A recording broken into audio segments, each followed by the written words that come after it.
Hey there, I'm here today with Erik Cooper, all the way from Indianapolis, Indiana, coming to Bucharest, Romania. We're going to spend a little time together, and Erik and I've got to know each other for probably at least close to 10 years now, or I've known of you more than you've known me. And Erik just has an amazing story of impact through business, and we're all about businesses doing good. And you guys are a nonprofit, chose to be a nonprofit that actually makes money and does great things with it. So we want to dive into that today. Sure. So Erik, is this your first time in Romania? Yeah, see, I was here maybe 25 years ago before I was married. Okay. I think probably early 90s. Yeah. Okay. So it's been right a while. After communiism, Yeah, ended, you right guys after were here. communism. Yep. Wow, Yep. that's pretty rare. And what were you Yep. doing here at that time? We were here with a music team from Okay. our church, and Nice. so it was. We were in Bucharest for a short time, but we were out, in the countryside and around various places. But yeah, I have a very distinct and fond memories of experiencing this place for the first time. But it's been almost a quarter of a century now. It's hard to believe. And around that time, your dad started a nonprofit, CRF, Community Reinvestment Foundation. That's correct. Tell us about that, because that story is almost like before its time. Like the stuff you guys were doing, Right. if you were to do it now, it's cutting edge. Sure. And you guys they did it 30 years ago. Yeah. So, really the genesis of CRF, we're an affordable housing business. So we own, manage, and construct affordable housing, so apartment complexes. I think our smallest is 48 units, Wow. all the way up to about 400 unit apartment complexes. We have them all over the state of Indiana. And so the genesis of the company really goes back to 1992. My father was an entrepreneur. When I was a kid, he worked for a CPA firm. Then he, with two other guys, bought a bunch of nursing homes. So for most of the 1980s, they were in the nursing home business. Then he was in the restaurant business when I was in high school. Always good for your dad to own a restaurant when you're in high school. Make you friends. Yeah, but in the early 90s, he had sold out of all of those businesses, and he was kind of looking for what's next. Yeah. So my dad grew up in a pastor's home, so faith was always a big part of our life. But my grandfather was a pastor, but my dad had really made his way in the marketplace. He had made his way as an entrepreneur and in business, and so I think he was feeling, like, what could I do with this next part of my life that would take the skills I have and do something beautiful, something that reflected his faith, something that reflected his heritage. And so he, along with another real estate developer friend of ours, and then the retiring pastor of our church at that time, they were all sitting around talking one day, and they were saying, "Hey, what can we do to impact some of the missional work that our pastor was doing?" So he was retiring. He was going into full-time fundraising to do all kinds of missions type work all over the world. And so these guys said, what if we could take our skill set and utilize that to help him in these endeavors? And so my dad said, well, what if we started a business? And there was an opportunity at that time in the affordable housing business. So they leveraged their skills to start buying apartments with the idea that at the end of every year, half of their profits would go back into developing the business, would go back into buying more housing, and the other half of the profits would go to our pastor to underwrite a lot of the work that he was doing. And so they started doing that when there was no money. It's easy to give away half of nothing. That's right. But now, 27 years later, we've been able to give away millions of dollars to, great work around the world. And we own 2,600 units is how we say it, 2,600 units of apartments all over the state of Indiana. And we figure on any given day, depending on how many people live in each of the units, but if you take an average, that we provide high quality, we hope, affordable housing for between 5,000 and 6,000 people every day around the state of Indiana. So that was kind of the genesis of the company. It was basically some business guys saying, how do we do something beautiful with our skill sets? And, starting a business that both ministers to people through housing and then also ministers to people by the overflow or the money that we're able to make through the business and how we can invest that into doing beautiful things around the world. That's So, awesome. Awesome. yeah. Now explain, a lot of people in Romania or might not know the term affordable housing. Okay. Because sometimes housing is not. Yeah. Explain the government program briefly, or what is affordable housing in the States, and kind of what is the goal of that? Yeah, well, the American government's been through a number of iterations on how they've handled affordable housing, but really almost all new affordable housing is done through a tax credit program. And this is a way that they incentivize private dollars to come into to solve a public problem or to help with a public problem. So what will happen, basically just in layman's terms, that they will give a developer like us an allocation of tax credits that we then go to sell to people who have high tax bills. Okay. Yeah, big companies. And big companies. They all have to be big companies. And these companies will buy these tax credits, which helps lower their tax liability, but then brings those dollars in to help build affordable housing. Nice. And so we as the developers can use those tax credits, but all of our housing, just to make it simple, is aimed at people who make 60% of the average income of an area or below. Okay. So whatever the average income is for that area, if you take that number times 60%, we're building and providing housing mostly for people who are at that level or below. Okay. Right. So, okay. that So makes they sense. wouldn't necessarily be able to afford maybe traditional apartments and rent in their market. Yep. And so you guys are providing an option. The state the government is providing some finances and incentives to help you guys make that profitable for you. Yep. And so you're solving a real market need. Yep. The government's has a creative mechanism that allows the financing for it. That's right. And then you guys get to really minister and bless these families. Because you guys aren't in it, yes, you want to make money, you want to be a sustainable business, but you're in it to provide great home and living environments. Well, honestly, Ryan, we believe all good business is about adding value to other people's lives, right? I think we've got this idea in business, who's the bad guy in almost every movie, right? The rich guy. The rich business guy, right? Yeah. But so it's this idea that is pushed out there that business is about me taking something from you for myself, right? But that's not good business. Honestly, unless you're corrupt, you don't last in business that way very long. Yeah. Business is about me adding value to your life, right? And in turn, I'm compensated for that. But good business, we both come to the table with less and leave with more, right? That's right. So that's really what we believe about the marketplace, and we try to live it out. We're imperfect people. We don't always get it right. Yeah. But our hope is that the people who live in our apartments both get high quality, respectable, affordable housing options, and that we can make some profit in the process, and then half of that profit we give away. That's awesome. So, yeah. And so your guys' legal structure, your chosen legal structure is to be a nonprofit. Yeah. And explain that a bit, because most people, when they hear nonprofit, they think they're broke and they can't make money. Right. And that's a bit of what we're trying to push, that hey, nonprofits can actually have a business model and be profitable, but it's what they do with that profit that they have to be very cautious. That does set them apart. So explain a little bit this nonprofit versus for-profit and how you guys chose to be a nonprofit. I think, in all honesty, we could have set the company up either way. Mm-hmm. It was the opportunity that presented itself at that time. Yep. And so in the early 90s, there was a grant program, an incentive program. So give you just a brief history. So in the 60s and 70s, there was a lot of affordable housing built in the United States. And those for-profit developers had 20-year commitments to the federal government as part of being a part of that program.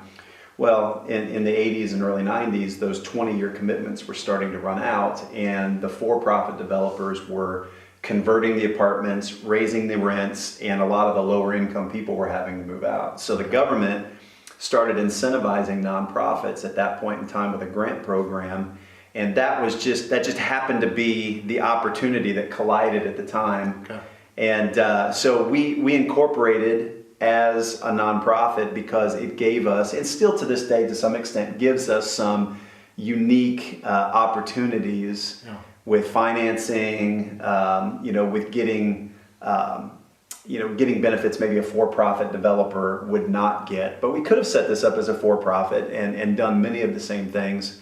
But as a nonprofit, our commitment is that everything we do is aimed at kind of that lower income tier. So we can't, under our nonprofit charter, we can't go out and buy luxury apartments. It would cause us to lose our nonprofit status if we got too many of those types of things. So it keeps us focused, it keeps us aimed at that group of people. But at the end of the day, it functions just very much like any other for-profit business model, right? We buy them, we finance them, we move people in, we collect rent, we pay expenses, and a lot of our rents are capped, right? We can't just raise our rents as high as we want to raise them. They have to stay in that affordability factor. But it's a business model that works. And even though we're a nonprofit, it doesn't mean we can't function like a normal business would function. Awesome. So I'd like to say we're wealthier than we are, but it works. It's a workable model, and I think a lot of nonprofits can move towards that in various ways. I think there's so many times, like back to that value exchange. Nonprofits are providing a lot of value. And so oftentimes there is some sort of a business model in the work that they're doing. And we just need to look at it and go, how do we not monetize it so we can all make money, but provide sustainability, it provides value. If your tenants in your units weren't paying money, they're not going to respect it the same way that as they are paying money. And so when we do a value exchange and somebody brings and puts money on the table, they're going to demand quality from you, but they're also going to feel more proud of what they're doing, and they're going to take better care of things. And so I think there's a business opportunity in a lot of nonprofits. I think sometimes we're afraid of that transaction, right? Like we think there's something unholy in it, right? But there's actually something very beautiful and sacred in an honest transaction. Like I said earlier, we both come to the table with less and we both leave with more than we came. And it's about connecting people in relationship. Good business brings people together in relationship. And so I don't think we should be afraid of those things. Profit is not evil. Now, people screw those things up. They break them.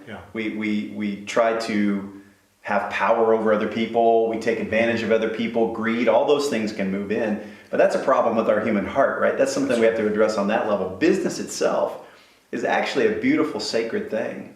And done properly and done the way it was designed, it brings people together. It doesn't separate them. And it actually raises the value for everyone in the transaction. That's right. So good. On this idea of business doing good, I mean, a Stone Table, a logo on your jacket there. Tell us what Stone Table is doing and how that's evolved from the start of giving money to missions and funding great things across the globe to the recent start of Stone Table. Tell us about that. So Stone Table basically started in 2015 to take the mantle on a lot of the missions giving that we were doing. So we were making money out of the housing company. We were taking 50% of it, putting back into housing. We were taking the other 50% and we were giving it to our former pastor, in an organization that he had started called Action Now. He's done incredible things around the world. But our pastor, he's 95 years old today. Wow. He's one of my heroes, still to this day. Grew up under his ministry. But he's 95. He's still, I just saw him last week before I left to come over here. He's sharp as a tack. Still married. He and his wife are still married. Still live together. I think they were like on one of the TV shows. I think they were just married 75 years or something. Just crazy. But we knew obviously at some point he was going to have to hand off the baton. 95. So we started the Stone Table basically to take that baton from him in the missions work he was doing. So we have CRF, or Community Reinvestment Foundation, that is our housing company, and then Stone Table that does all of our missions work. And so we've begun channeling things through that organization. That's how we get funds into the types of projects that we like to do around the world. But the truth of the matter is we didn't want to just be a fundraising or funding company, and so we started saying, well, what do we have we're talking about value exchange, right? Yeah. Even as a nonprofit, what's our value exchange? What do we have that we can offer back to others? And so part of what we do as well is we work with faith-based people in the United States who really want to say, gosh, I've been in business for a long time. I have a job, or I've owned a business, or I've launched a business, but I don't. To me, that was kind of over here, but my faith was over here, right? Like it was two separate things, and there's this longing, I think, for this holistic life to say, how does my faith and my work go together? Whether you're a brain surgeon or you sweep floors at a local fast food restaurant, we believe when our faith and work comes together, it spawns some beautiful things. And so we do a lot in that space. We work with, speak at various events and are really working towards creating more of an environment where these types of conversations can be happening all the time. And so that we can help people understand that who they are and how God made them, when they go to work in the marketplace, can have a beautiful impact on the world around them. It's purpose in a new way. I mean, so many people are searching for purpose, and it's been right there all along. Yeah. You said earlier something that really stood out to me, that we, especially as Christians, can see work as a result of the fall. Of this idea of its punishment from God that we should work. Speak to that a little bit, because it's really a lie that I think a lot of people believe. Oh, it is. And work is such a good and positive thing. Yeah, I mean, I don't know that anyone ever overtly taught me that. It was just, I assumed it, right? Because most of us hate our jobs, we hate our work, right? Like we get up and we go because, well, this is what you got to do to pay the bills and support the family, right? And it's just, there's so much purposeless in it because we just see it as kind of that, the rat race or whatever they would call it. I don't know how they'd refer to that here, right? The grind, yeah. But, and so I think we always just assumed we work because, if you're a faith-based person, I'll say it this way. We work because Adam and Eve sinned. And if sin had not come into the world, we'd all just be sitting around binge watching Netflix all day, right? Scrolling through our Facebook feeds. The good life. Yeah, that'd be the good life. I actually call it, do you remember the old Warner Brothers cartoons where like Wile E. Coyote would chase the Roadrunner and like he would, miss again and he would plunge off the cliff, right? And then sometimes at the end of the cartoon, he would float up in the air and he'd be on a cloud with a little robe on and he'd be playing a harp with a little halo over his head, right? I think that's what we all think the good life is, or what we're going towards in this life is one day we'll just get to lay on clouds and play harps all day, right? But it's just not true. If you actually go back to Genesis 1 and 2, we see God was a working God, even as he created it. And I don't have my Bible here, so I'll probably misquote this a little bit. But in Genesis 2, it talks about God completing all the work that he had done. And then Genesis 2:15 says, then God took the man and placed him in the garden to work it and keep it. So right there in Genesis chapter 2, we see God creating man to work, to steward, to be what we call a vice regent. Under God's authority, we are here to take care of creation, to create culture, to add value to the world around us. Genesis chapter 2. So if you look at when sin came into the world, it was Genesis chapter 3. So, before sin comes into the world, there was work. Now, after sin, the Bible tells us thorns and thistles, we will work the ground and it will not produce the way it was designed, right? So sin, according to our faith, sin has impacted our work. It has made our work more difficult. It has made our work more drudgery. It has caused work to become all kinds of things it was never designed to be. Like, we look at work as our identity. Our work cannot carry that, right? We look at work as a way that we can control and manipulate the world around us. Work was never intended to be that. So, but we do have to understand that work was not a result of sin. Work was part of God's design for us from day one. And I think we need to get back to embracing it with its original design. That's good. That's good. Yeah, for me, it was really enlightening. Because, you kind of just see, growing up in church, personally, it was like Sunday was the holy day, and the rest of it was like just surviving. Right. Like not being too bad, not messing up too much, and then get back to church and re-plug in at church. And And yet there's so many great things happening through work. Yeah. And so I think that message of bringing your faith, actually bringing it to work, is a really healthy thing. And Yeah. I was telling you at dinner that a couple weeks ago I got a chance to be at Salesforce, this big company in the States, and they're all about it. They actually have a movement called Faith Force, where they're encouraging employees, bring your faith to work. And it's all inclusive and it's all faiths, and I love it. It's unity in there, and people want to be themselves. They want to be their full selves. And so I think this idea of bringing faith and work, which typically we're very separate, bringing them together. And I think you guys are championing that message and bringing that message to many people that have never heard it before. Well, in all honesty though, Ryan, if you look back at the history of the church, I mean, even Martin Luther was a big proponent of this, right? In the 1500s. Yeah.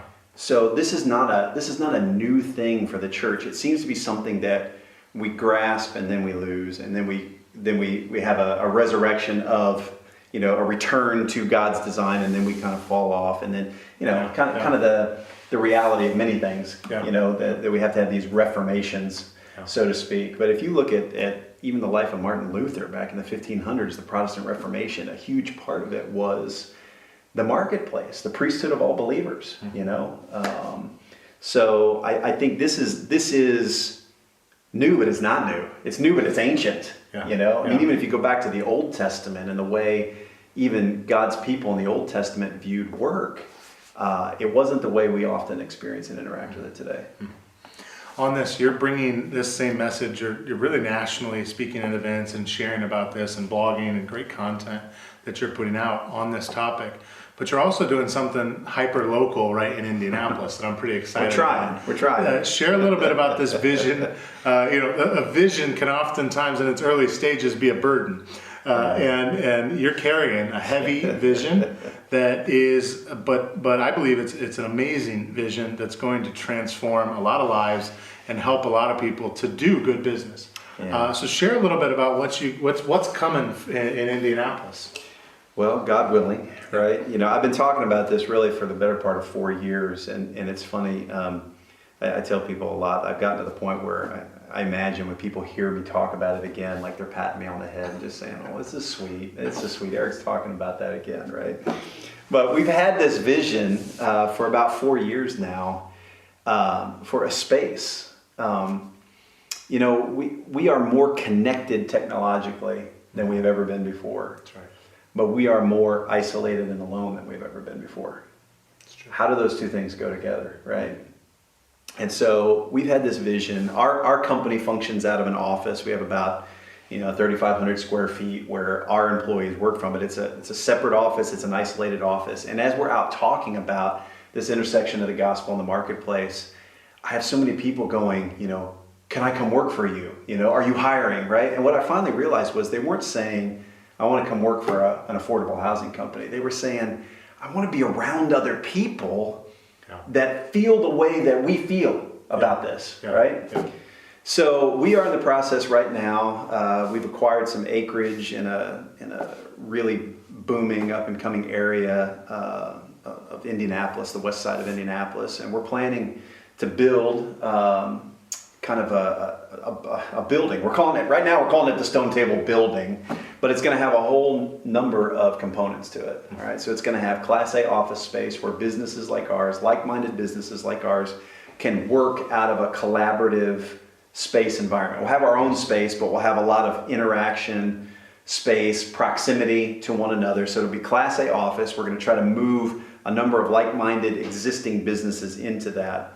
We're going to have a co-working space where the community can come in and try to have just a lot of activity from the community. So people who want to work out of a co-working type space. We're talking right now to a well-known faith-based incubator accelerator from the States about launching an incubator accelerator out of this space as well. Cool. And we want to have an event space, about 300 or 400 seat auditorium that can expand maybe to 500 plus.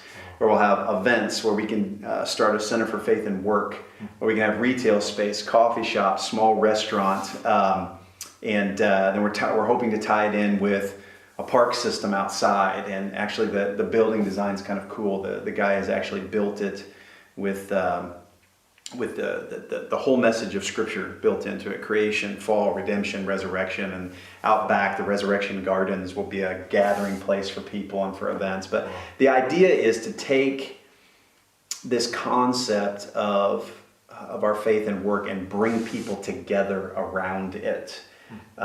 We feel the word proximity is what keeps popping up for us. Yeah. Beautiful things happen when like-minded people are in proximity with one another, and I think our culture is slowly, it's separating us, it's pulling us apart just by nature. I mean, I can work out of my house now, right? Yeah. I don't have to.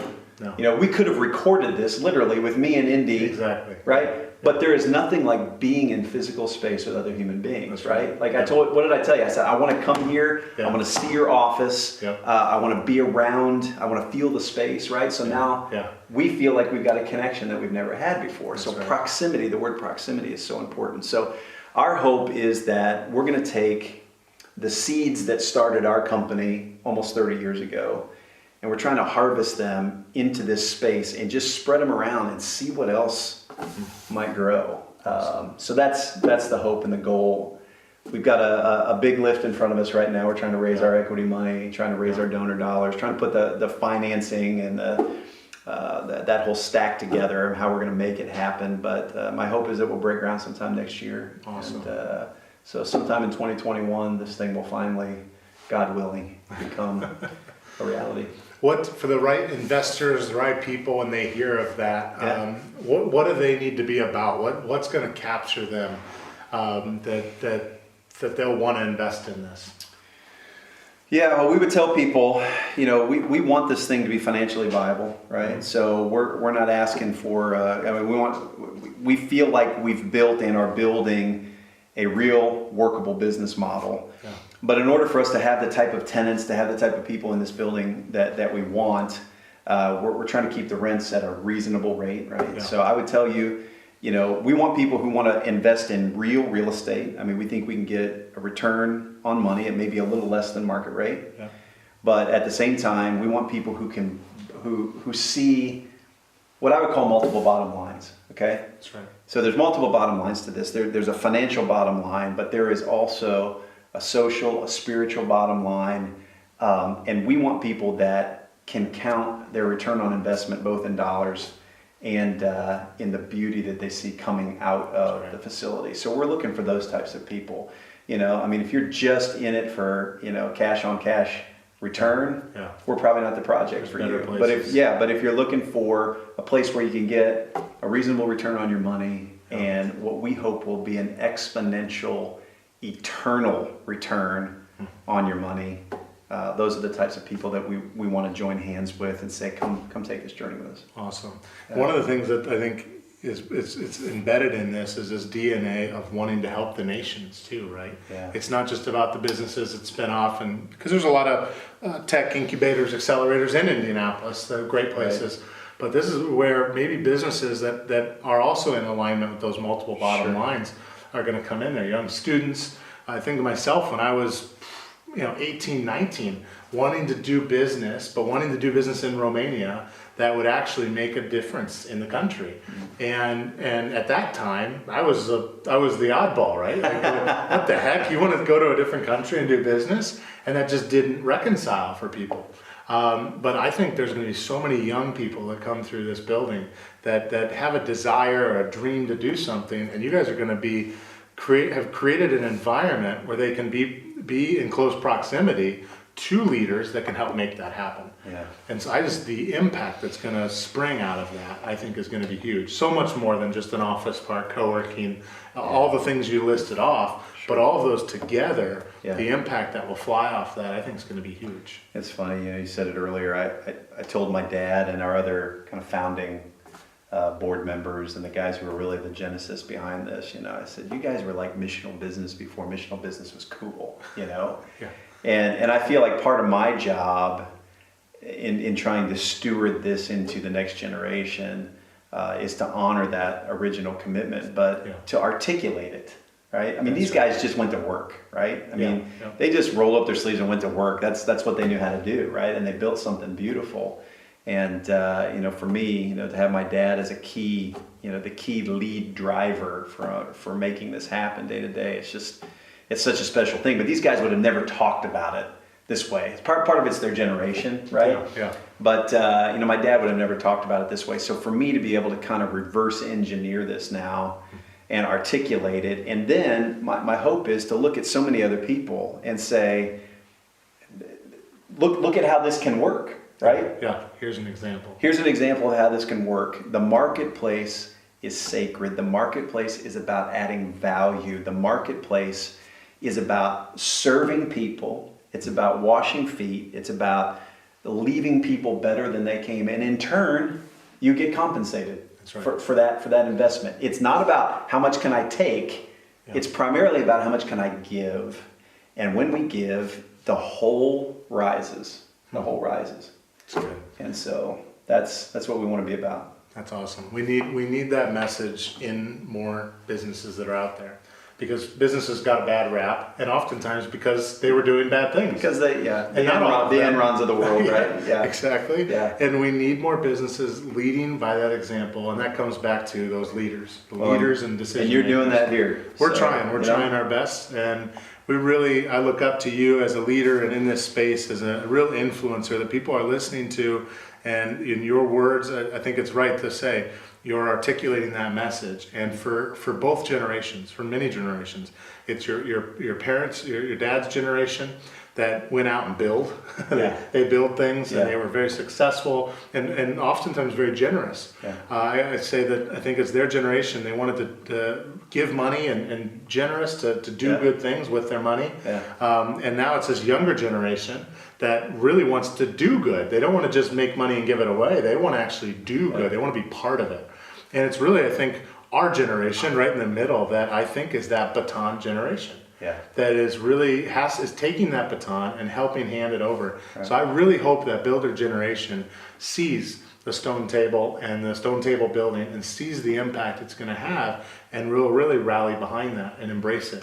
Because it's a lot of money. It feels like a lot of money building a big building, but in all reality, it's not. And it's a great business model behind it that's going to have a big impact.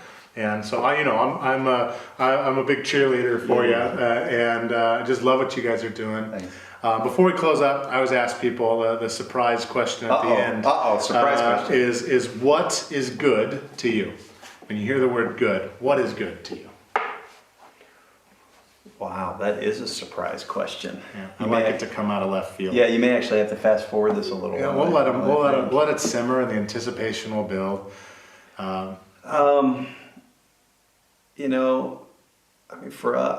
The simple answer is just leaving things better than you found them. But to some extent, you have to define good, and I can't do that, Ryan, without talking about my faith, right? Yeah. I can't. So for me, as many nice things as I try to do for other people, my heart cannot be aligned with true goodness without a relationship with Jesus Christ. Yeah. I can't get away from that, because on my own, even the good things I do for the wrong reasons. Yeah, I'm with you. I think Paul said that in the New Testament. He's like, whatever I do, the good things I do for the wrong reasons. Woe is me. What hope is there for me, right? Yeah, we're jacked up. And he said, thank God for Jesus, right? And so, I know everyone out there is on a different part of their faith journey, and I know that's part of this conversation, but I can't separate that from my deep abiding faith that the only goodness I have is imparted to me as a gift by my Savior Jesus Christ. Yeah. That puts me back in right alignment with God, and actually instills in me not only it changes my desires, right? So I can even want to do good things for the wrong reasons, but the gospel, what Christ did for me, it changes the way I do it changes my motives. It gets down into the roots of my life, and then all of a sudden beautiful things can really start to grow out. So, I know people are on a number of different planes when it comes to their faith, but if you're going to ask me what is good, only God is good, and I can only be good through the reconciliation of my Savior, Jesus Christ. And so that is what defines good to me. Awesome. Yeah. Well, thank you for being here with us tonight, It's an man. honor, Good to man. spend time with Thanks you. for what you do. And we'll put all the links to all the Stone Table and CRF and everything down underneath the video and Awesome. show notes. But Awesome. thanks for being here, brother. Yeah, absolutely. Thanks.